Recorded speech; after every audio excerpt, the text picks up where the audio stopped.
안녕하세요. 주식 전업 투자자 주덕입니다. 요즘 시장이 좀 쉽지 않죠. 오늘 촬영 날짜가 현재 8월 11일입니다. 하이닉스를 지금 보고 있어요. 2시가 안 된 시간인데 마이너스 6%를 기록하고 있어요. 하이닉스가 최근에 거의 6거래일 동안 연속으로 음봉을 만들면서 좀 빠지고 있습니다. 이후로는 최근에 PC 디램 가격이 급락을 했고 실적도 2분기가 피크아웃으로 앞으로 좀 더 내려가지 않을까라는 그런 분석 때문에 주가가 좀 더 급하게 내려오는 감이 좀 있어요. 그리고 또 수급적인 요인도 있죠. 외국인들이 워낙 많이 팔고 있어요. 오늘도 벌써 외국인이 순매도가 1조 1000억이 넘어갔습니다.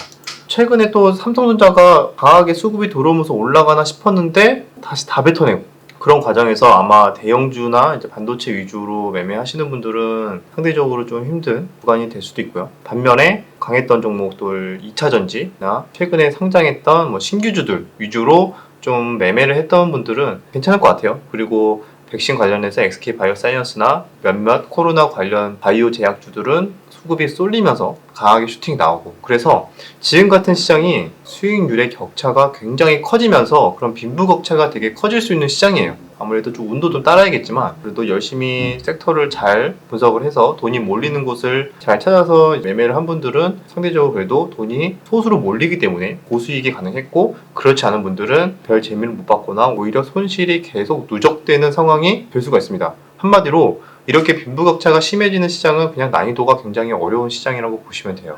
삼성전자 같은 경우에도 올랐다가 지금 다 뺐다는 거는 당분간 시장이 되게 긍정적으로 보기엔 좀 힘들지 않을까라고 개인적으로 생각을 하고 있습니다. 이런 시장이 됐을 때 어떻게 대응을 해야 되나 말씀드리기 앞서서 외국인 수급이 계속 빠져나가고 있죠. 거기에는 일종의 테이퍼링도 하나 이유가 있는데, 테이퍼링은 미국에서 자금을 지금까지 돈을 계속 풀고 있는데 그 푸는 돈을 덜 풀거나 이제 슬슬 회수를 하겠다 라는 걸 이제 테이퍼링이라고 해요. 그럼 왜 이게 테이퍼링이 외국인이 왜 이렇게 팔게 되는 요인이 되나? 아직 시작도 안 됐는데 왜 벌써부터 팔지? 라고 생각할 수 있어요. 아마 테이퍼링이 빨리 돼도 올해 말에쯤에 언급이 나오거나 8월이나 9월쯤에 언급이 나올 수는 있어요. 근데 본격적으로 테이퍼링이 된다고 해도 빨라도 올해 말이나 내년 초 정도부터 그냥 생각을 하고 있는데, 그럼에도 불구하고 왜 이렇게 빨리 외국인들이 팔지? 라고 생각을 해볼 때는 단순하게 봤을 때는 환율이 있어요. 그러니까 이게 기대 환율이라는 게 있죠. 만약에 테이퍼링을 해요. 그러면은 달러 자산을 미국이 흡수하는 효과가 있어요. 해외에 다양하게 나라들에 뿌려져 있는 달러들이 미국으로 조금씩 빨려 들어가는 느낌으로 생각하시면 됩니다. 그럼 그런 과정에서 어떤 일이 일어날까요?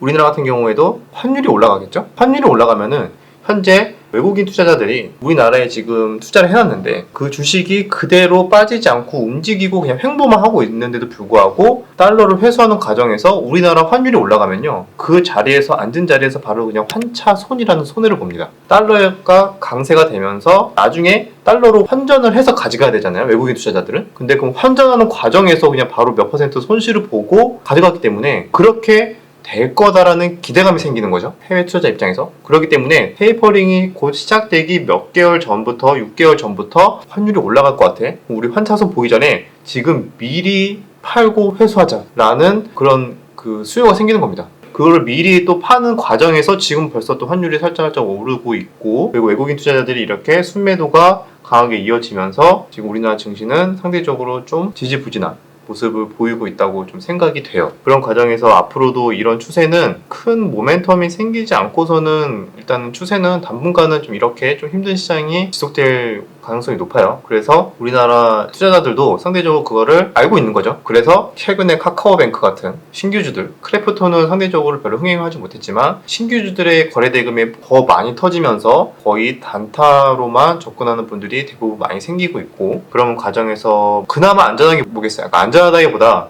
그나마 그런 대외적인 요건에 크게 영향을 받지 않는 게 만만한 게 뭐가 있을까요? 바이오 제약이 있죠.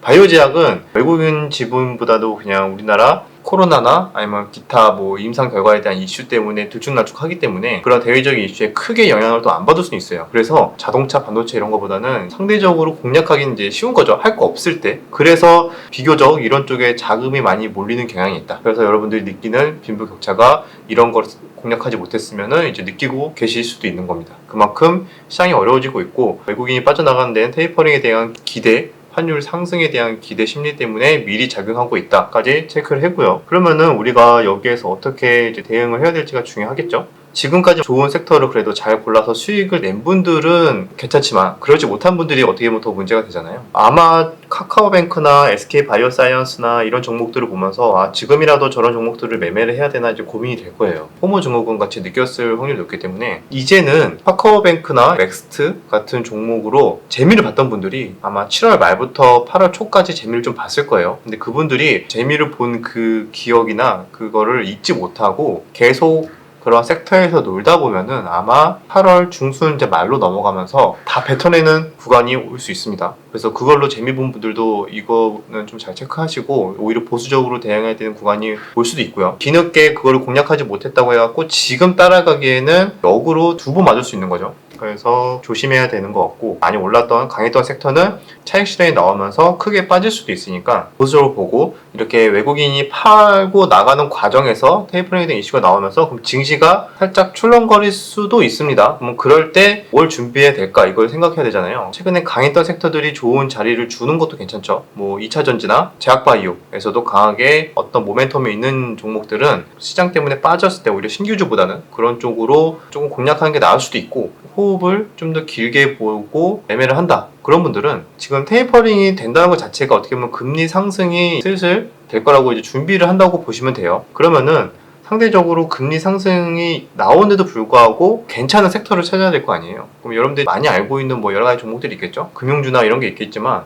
그런 거 말고도 이런 걸 생각하실 필요도 있어요. 금리가 서서히 올라가게 되면 피해를 많이 보는 종목들의 특징이 뭘까요? 성장주에 대한 특징도 있지만 일단은 기본적으로 재무 구조가 안 좋은 회사들이 금리가 올라가면은 많이 불이익을 받습니다. 아무래도 부채 비율이 높고 이러면은 내야 될 이자 비용이 굉장히 증가하죠. 그래서 재무 구조가 상대적으로 부채 비율이 높은 성장 산업의 약세가 보일 수 있고요. 비교적 부채가 별로 없고 실적이 그냥 안정적으로 찍히는 보험이나 경기 방어주 소비재들, 재무 구조가 상대적으로 탄탄한 회사들은 금리가 오르든 말든 솔직히 크게 상관이 없을 수가 있어요. 자연스럽게 원래 그냥 소비하던 대로 소비하게끔 하는 그런 특성들이 있기 때문에 금리가 올라도 이자 비용이 크게 증가하지도 않고, 그래서 상대적으로 그런 쪽에 경기 방어주나 소비재 쪽으로 좀 몰릴 수도 있습니다. 최근에 많이 오르기도 했는데 시장에서 분위기가 안 좋네, 확실하게 외국 자금들이 계속 빠져나가네, 뭔가 이런 것들이 이제 감지되기 시작하면은 갈 곳 없는 유동성들이 뒤늦게라도 그런 쪽으로 계속 유입이 될 수가 있으니까요. 이런 사이클은 과거에도 돌고 돌았어요. 그래서 이번에도 똑같이 흘러갈지, 생각보다 안 들어오거나 오버슈팅이 나오는 거는 이제 그때 가서 상황에 맞춰서도 대응을 하기에 따라 달려 있는 거고, 일단은 큰 흐름은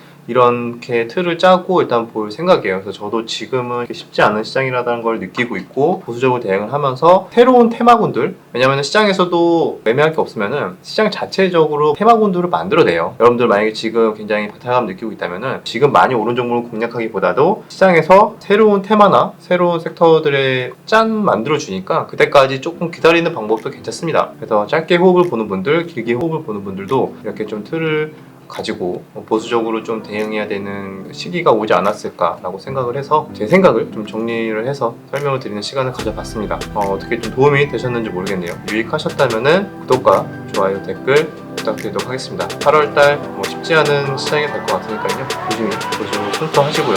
다음 영상에서 뵙겠습니다. 갖고 있는 주식들이 테이퍼링 때문에 그런지 지금 계속 떨어지고 있어서 미치겠어요. 그게 테이퍼링 때문인지 아닌지 모르는데 다 그냥 이유를 그냥 테이퍼링 갖다 붙이는 것 같은데. 네, 맞아요. 아무튼 많이 오르기도 했잖아, 솔직히 너 가지고 있는 거.